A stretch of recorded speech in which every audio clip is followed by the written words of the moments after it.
Il y a de nombreuses façons de conquérir une galaxie. La plus courante est avec des flottes et des armées. Mais la plus dangereuse, c'est avec des lois. L'Empire Ktar n'utilisait pas de canons. Ils utilisaient des contrats. Ils annexaient des mondes avec des clauses et asservissaient des races avec de la bureaucratie. Ils étaient invincibles. Quand ils ont capturé le petit Errant, le procès du capitaine Valerius devait être une simple formalité. Il n'avait juste pas compté sur le fait que, parmi son équipage d'inadaptés, se trouvait le plus grand spécialiste en droit galactique que l'humanité ait jamais produit. On dirait qu'on s'est mis dans un sacré pétrin, n'est-ce pas? Si vous voulez voir comment le vieux va nous sortir de ce pétrin juridique, vous feriez mieux de vous abonner et de rejoindre officiellement l'équipage. Croyez-moi, vous ne voudrez pas manquer ce qui va suivre. Maintenant, si vous me le permettez, je vais retourner à ma panique programmée. Le rayon tracteur du vaisseau Ktar a capturé l'Errant avec une efficacité froide et en personnel. Il n'y a eu ni salutation, ni exigence de reddition. Juste une exécution silencieuse d'un protocole de capture. Sur la passerelle, Gribble courait entre les consoles, ses 4 bras s'agitant. Les boucliers ne tiennent pas, Cap. Leur énergie est en train de dissoudre nos défenses, pas de les forcer. Lyra, Za Atastra, se tenait immobile, les yeux violets fermés. Leur esprit, Caen, il est tellement ordonné, c'est comme un mur de cristal. Il n'y a pas d'émotion, juste du processus, de la procédure, une conviction absolue. Kalen observait le croiseur Ktar qui remplissait la fenêtre principale, un montagne de métal orné et intimidant. Ce ne sont pas des soldats, Lyra, ce sont des bureaucrates. Et c'est bien plus dangereux. L'équipage a été escorté hors de leur vaisseau vers une cellule de détention plus luxueuse que leur propre quartier. Les murs étaient de marbre poli, la lumière était douce. Il n'y avait pas de barreaux, juste un champ de force presque invisible. Xorg testa le champ avec un doigt de pierre, qui a grésillé et recula avec une décharge d'énergie. « Efficace », murmura-t-il. Gribble, lui, était en pleine crise de panique. « Luxueuse, c'est une salle d'attente pour la mort. Ils vont nous disséquer, ils vont transformer le grand oreille en aspirateur intelligent et le caillou en serre-livre. » Stanley, assis calmement sur le sol, fit cliqueter une petite lumière sur son synthétiseur vocal. « Votre évaluation, comme toujours, manque de nuances. Mes capteurs indiquent que l'atmosphère est respirable et la température est agréable. Je vous suggère de... » Kalen les ignora. Il observait les gardes Ktar, grands et lancés dans leurs uniformes de cérémonie. Ils ne montraient aucune hostilité. Juste un désintérêt procédural. C'était comme si l'équipage de l'Errant n'était pas un prisonnier de guerre, mais un formulaire à remplir. La porte de la cellule s'ouvrit et une figure Ktar, encore plus grande et ornée, entra. « Prisonnier, dit-il, sa voix résonnant de l'autorité de millénaires de bureaucratie. Vous avez été déclaré coupable. » Kalen leva un sourcil. « Coupable de quoi? Et où est notre procès ?»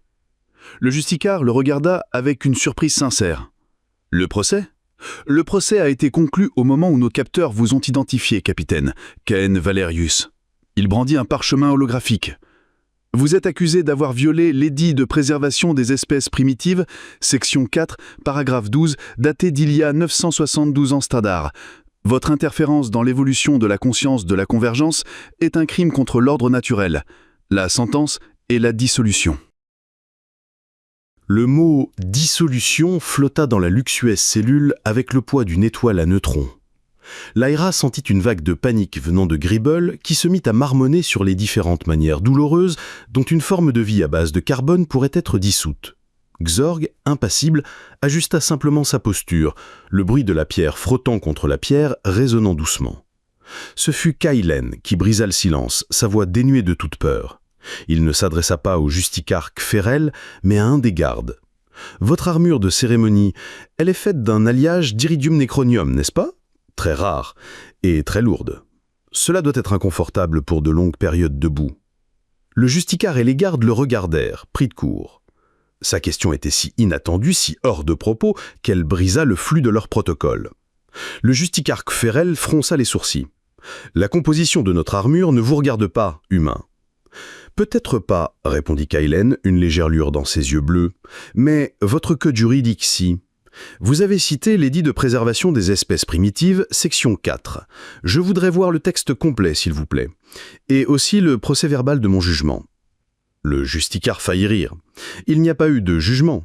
Votre culpabilité a été déterminée par les faits, et un condamné n'a pas le droit de faire des exigences. » « Au contraire, rétorqua Kailen, son ton durcissant légèrement.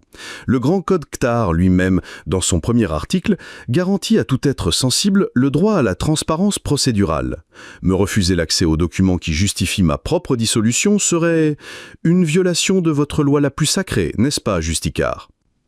Un silence lourd emplit la pièce. Lyra pouvait sentir l'esprit du Justicar entrer en conflit. Son arrogance luttait contre des millénaires de conditionnement bureaucratique. La loi était la loi. Y désobéir était impensable même pour un prisonnier insignifiant. Avec un soupir irrité, le Justicar Kferel fit un geste. Un des gardes toucha son poignet et un énorme écran holographique se matérialisa dans l'air, affichant un texte dense et ancien. « Vous avez un cycle standard pour revoir votre infraction », dit le Justicar avec dédain. Tandis que le Ktar se concentrait sur Kailen, l'équipage de l'errante entra en action silencieuse. Lyra ferma les yeux, sa conscience empathique sondait l'esprit du Justicar, non pour l'attaquer mais pour sentir ses émotions, une arrogance immense, une foi aveugle dans la perfection de leur système et une subtile peur de commettre une erreur de procédure. Stanley, qui était resté calme sur le sol, activa un petit projecteur depuis son harnais, affichant une réplique du texte juridique dans un coin de la cellule. Ses yeux de Beagle se déplaçaient rapidement, son esprit surdoué traitait 900 ans de jurisprudence Ktar en quelques secondes. Gribble, voyant son capitaine en action, arrêta de paniquer et commença à analyser le champ de force, à la recherche de fluctuations d'énergie qu'il pourrait exploiter. Et Xorg resta simplement debout, son ombre couvrant son équipage, un gardien silencieux. Kailen ne regarda le texte pas plus d'un instant. Au lieu de cela, il regarda directement le Justicar Kferel. « Je n'aurai pas besoin d'autant de temps, » dit-il calmement. « Votre édit est-il légal selon votre propre constitution ?» Une onde de choc silencieuse parcourut la cellule. La déclaration de Kailen, si calme et si absolue, était une hérésie contre l'autorité Ktar. Le Justicar Kavrel laissa échapper un son qui aurait pu être un rire s'il n'avait pas été si dédaigneux. « Illégal ! Humain, votre arrogance n'est dépassée que par votre ignorance. L'édit est loi depuis près d'un millénaire. Il a été ratifié par le Haut Conseil. » « Et votre Haut Conseil est soumis à votre constitution primaire, n'est-ce pas ?» rétorqua Kailen, son ton inchangé. « Stanley, veuillez afficher l'article 7 du Grand Code. » À la demande de Kailen, l'écran holographique se divisa. D'un côté, l'édit de préservation qui les condamnait, de l'autre, un article de loi beaucoup plus ancien, son langage archaïque, mais son sens clair. Stanley, avec sa voix calme, lut la traduction. Article 7. Le principe de la causalité souveraine. Aucune entité ou individu sensible ne peut être considéré comme légalement coupable d'une action qui était une conséquence directe et inhésitable prise en autodéfense contre l'action d'une troisième entité souveraine. Le Justicar Kavrel regarda le texte et, pour la première fois, Lyra sentit une fissure dans sa façade d'arrogance, une vague de confusion sincère. Kailen fit un pas en avant. La Convergence, une entité souveraine, a assimilé la flotte Kelani et est devenue une menace existentielle pour mon vaisseau et mon équipage. Mon interférence, comme vous l'appelez, n'a pas été un acte d'agression. Ce fut un acte d'autodéfense, une conséquence directe et inévitable des actions de la Convergence. Selon votre propre loi, l'édit que vous citez ne s'applique pas à ce cas. Nous ne sommes pas des criminels, nous sommes des survivants. Le silence qui s'ensuivit fut pesant.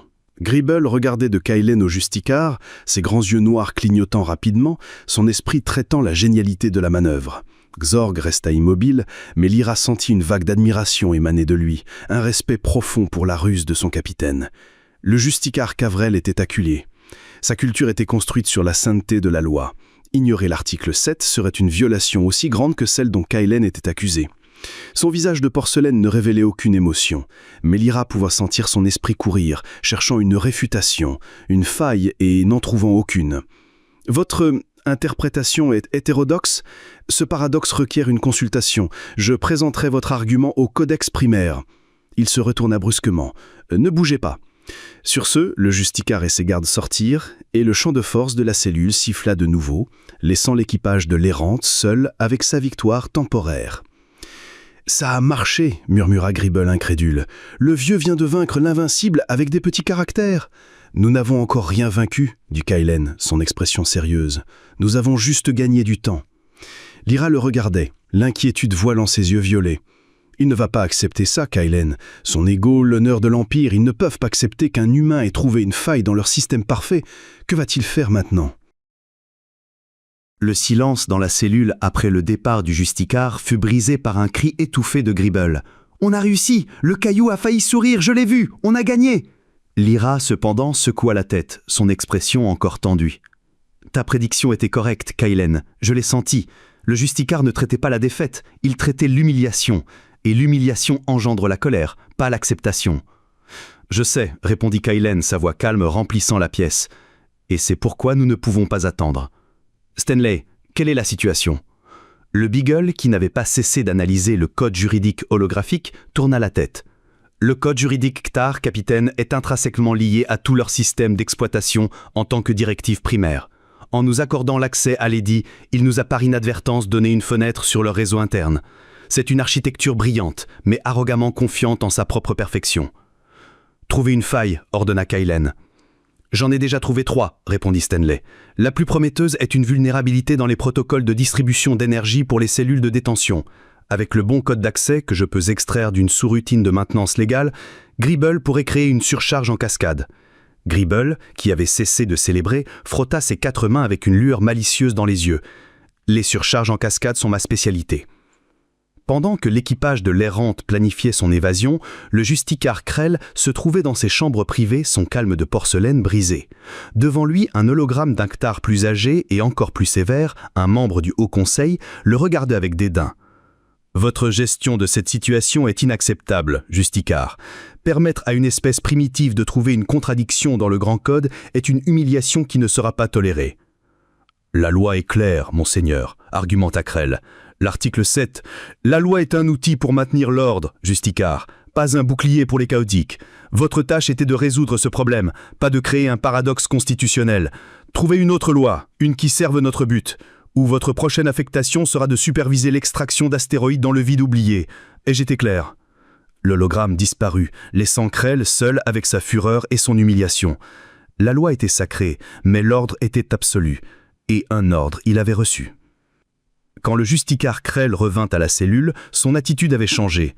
L'arrogance légaliste avait été remplacée par une détermination froide et impitoyable. Il regarda Kailen. « Le codex primaire est d'accord avec votre interprétation hétérodoxe de l'article 7. En ce qui concerne l'accusation d'interférence, vous êtes libre. » Un rayon d'espoir brilla dans les yeux de Gribble, mais fut immédiatement éteint par les mots suivants de Krell. Cependant, continua-t-il, une analyse de votre vaisseau, l'Errante, a révélé de multiples violations du traité sur l'armement des espèces non fédérées. Votre technologie de moteur est instable et représente une menace pour la navigation sécurisée. Votre vaisseau sera donc démantelé pour étude.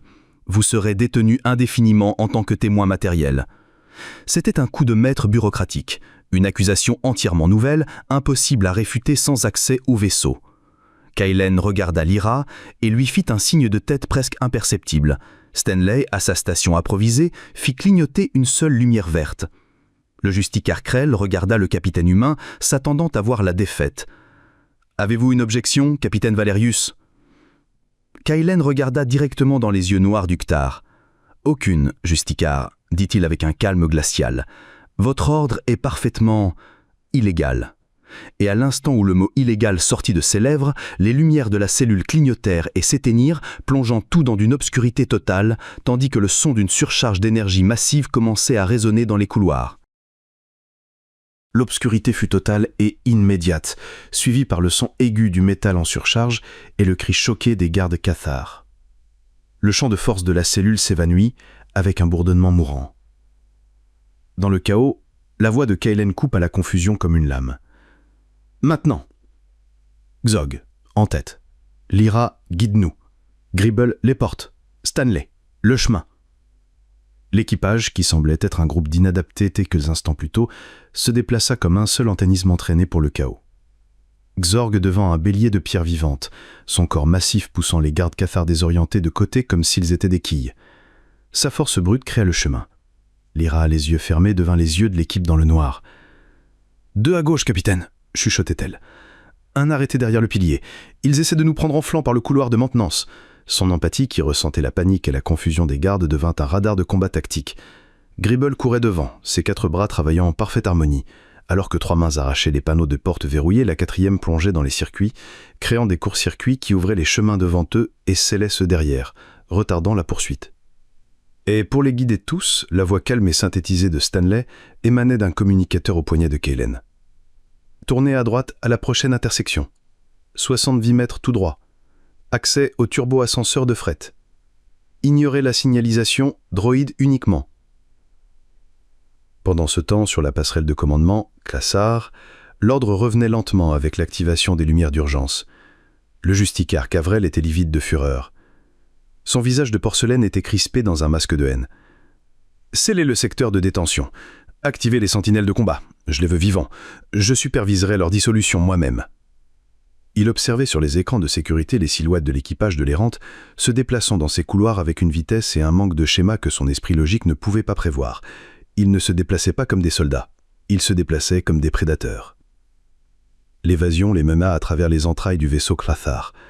Ils passèrent devant des laboratoires immaculés et des bibliothèques de données silencieuses. Toujours un pas devant les gardes qui les poursuivaient. Finalement, ils arrivèrent à leur destination, le hangar d'amarrage, où les rentes étaient coincées par de massifs crochets d'énergie. Mais leur espoir se transforma en découragement. Sous les lumières froides d'urgence du hangar, une escouade de 12 gardes d'élite Clathar les attendait, les armes pointées. Ils étaient acculés. « On dirait que la fête est finie », dit Gribble son souffle haletant. Le chef d'escouade fit un pas en avant. « Rendez-vous humain. Vous n'avez nulle part où aller. » Kellen regarda les gardes, puis son vaisseau piégé et inaccessible derrière eux. Il n'avait pas l'air vaincu. Il avait l'air amusé. Il ignora l'escouade et regarda son ingénieur en chef. « Stanley, le chemin du retour semble bloqué. » « Affirmatif, capitaine. L'entrée principale est, comme on dit, compromise. » Alors Kellen leva les yeux vers le ventre de l'Errante, vers une petite écoutille de maintenance à une dizaine de mètres du sol. « Alors nous allons utiliser la porte derrière. Stanley, maintenant. » Le chef de l'escouade Ktar regarda l'écoutille de maintenance, puis l'équipage, puis de nouveau l'écoutille, son esprit logique incapable de traiter cette tactique absurde. L'hésitation fut la seule invitation dont l'équipage de l'Errante avait besoin. En un instant, Gribble était déjà au travail, ses 4 mains démontant un panneau d'une caisse de chargement proche, arrachant une bobine magnétique et la connectant à un câble d'énergie lâche. « Accrochez-vous !» cria-t-il, alors qu'il activait le treuil improvisé, qui s'élança avec un bourdonnement et se fixa magnétiquement à la coque de l'Errante, près de l'écoutille ouverte. « Lyra, vous d'abord !» ordonna Kael. Sans hésiter, Lyra s'agrippa au câble et fut tirée vers le haut, disparaissant dans l'obscurité du vaisseau. Les gardes Ktar, se remettant du choc, ouvrirent le feu. Des tirs d'énergie ricochèrent sur la coque du vaisseau. « Zorg, à vous de briller !» cria Kael. Le géant de pierre hocha la tête, ramassa une plaque de métal au sol, comme si c'était un bouclier, et avança, absorbant les tirs tandis que Kael, Gribble et Stanley étaient hissés en sécurité. Zorg fut le dernier. Le treuil gémit sous son poids massif, mais tint bon. Dès que le stonien fut passé par l'écoutille, Kael scella la porte. Ils étaient à l'intérieur. Dans la salle de contrôle, le justicar Tevrel observait sur un écran, son visage de porcelaine se crispant de fureur. « Ils sont à bord », grogna-t-il. « Activez les crochets d'amarrage à puissance maximale. Ils ne bougeront pas d'ici. » L'équipage courut à travers les couloirs de maintenance étroits et sombres jusqu'à ce qu'ils atteignent la passerelle. Stanley était déjà là, ses pattes robotiques dansant sur une console auxiliaire qu'il avait activée à distance. « Rapport », dit Kael, s'installant dans son fauteuil de commandement. « Moteurs principaux hors ligne, capitaine. Et les crochets d'amarrage externes drainent une quantité absurde d'énergie du vaisseau mère. Impossible de les relâcher manuellement. » L'espoir de l'équipage s'évanouit. Ils étaient piégés des rats dans une souricière de luxe. Mais pendant que Kael regardait les diagrammes d'énergie avec une inquiétude croissante, Gribble se mit à rire, un rire bas et maniaque. Tous se tournèrent vers lui. Le grémolien pointa un de ses doigts tremblants vers le compteur d'énergie décroché.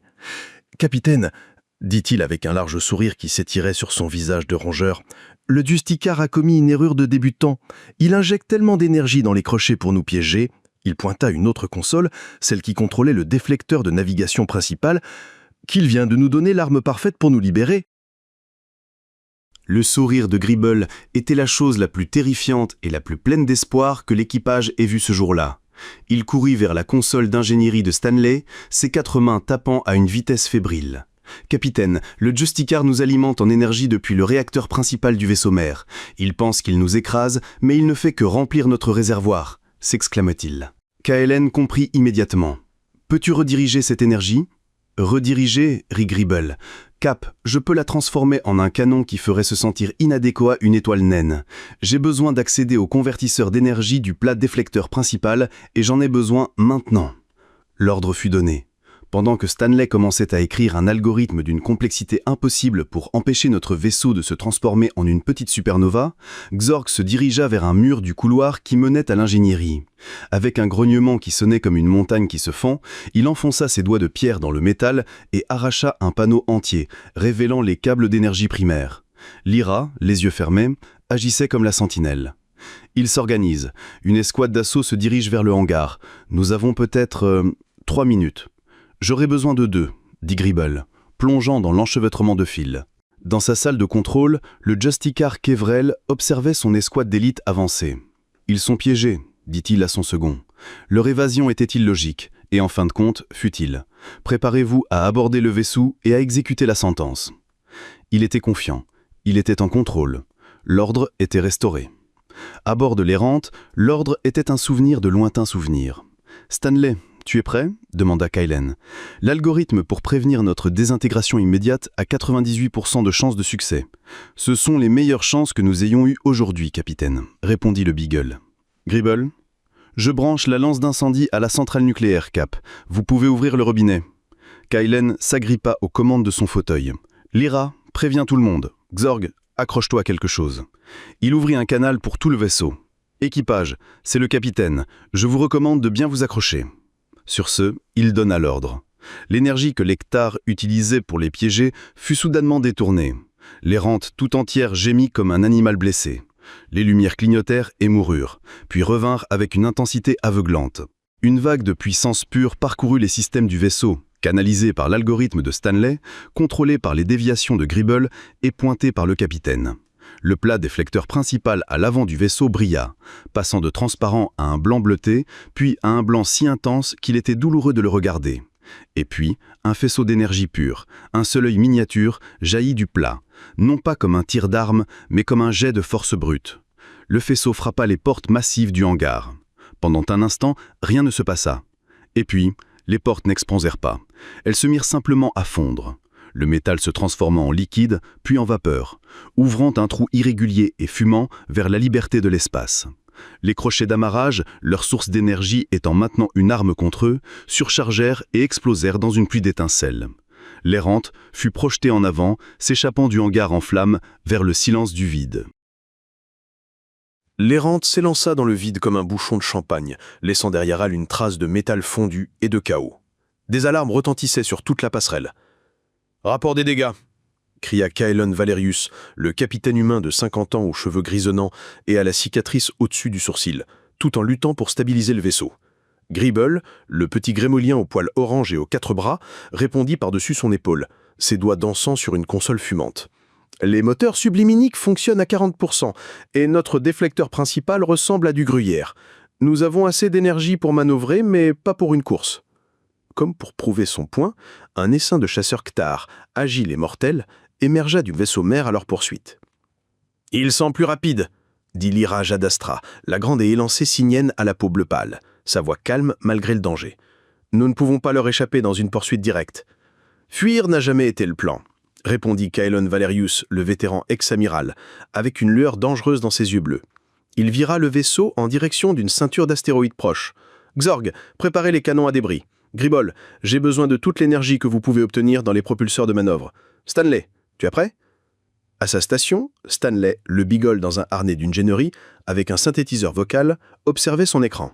« Le programme est compilé et attend votre commande, capitaine. » L'errante plongea dans le champ d'astéroïdes, une danse mortelle entre des roches géantes et le feu ennemi. Kaelon Valerius, le capitaine calme et stratège, pilotait avec une dextérité que seules des décennies d'expérience pouvaient conférer, utilisant les astéroïdes comme bouclier. Sur son vaisseau de commandement, le Justicark Freul observait la poursuite avec une fureur froide. Il ne fait que retarder l'inévitable, ordonner aux chasseurs de le coincer contre l'astéroïde principal. Les chasseurs Ktar, suivant des tactiques de manuel, commencèrent à prendre les rentes de flanc, la forçant dans l'ombre d'une lune rocheuse massive. C'était la fin du chemin. « Capitaine, nous sommes acculés !» cria Gribble, le technicien sarcastique et loyal. « Ça a été un plaisir d'être désintégré avec vous tous. »« Pas encore, étincelle, » dit Kaelon Valerius. Il regarda son ingénieur en chef. « Stanley, maintenant !» La voix de Stanley, le chien surdoué, retentit non seulement sur les communicateurs de l'errante, mais sur tous les canaux ouverts, transmise à l'ensemble de la flotte Ktar. Par la présente, et conformément à l'article 12, section gamma du Grand Code Ktar, le capitaine Kaelon Valerius du vaisseau Errante invoque formellement le droit de jugement par combat singulier contre son accusateur, le Justicark Freil. Sur la passerelle du vaisseau Ktar, le Justicark Freil se figea, son visage de porcelaine affichant un choc pour la première fois. Le jugement par combat était une loi archaïque, un vestige barbare d'une ère oubliée, mais elle n'avait jamais été révoquée. Le refuser serait un acte de lâcheté qui détruirait sa carrière et son honneur. Lui, un bureaucrate, était légalement contraint d'affronter un vétéran de guerre légendaire, un contre un. La voix de Kaelon Valerius, le dernier capitaine humain Fremin, rejoignit celle de Stanley, le Beagle, sur la transmission. « J'accepte votre loi, Justicar. Maintenant, allez-vous honorer la vôtre ?»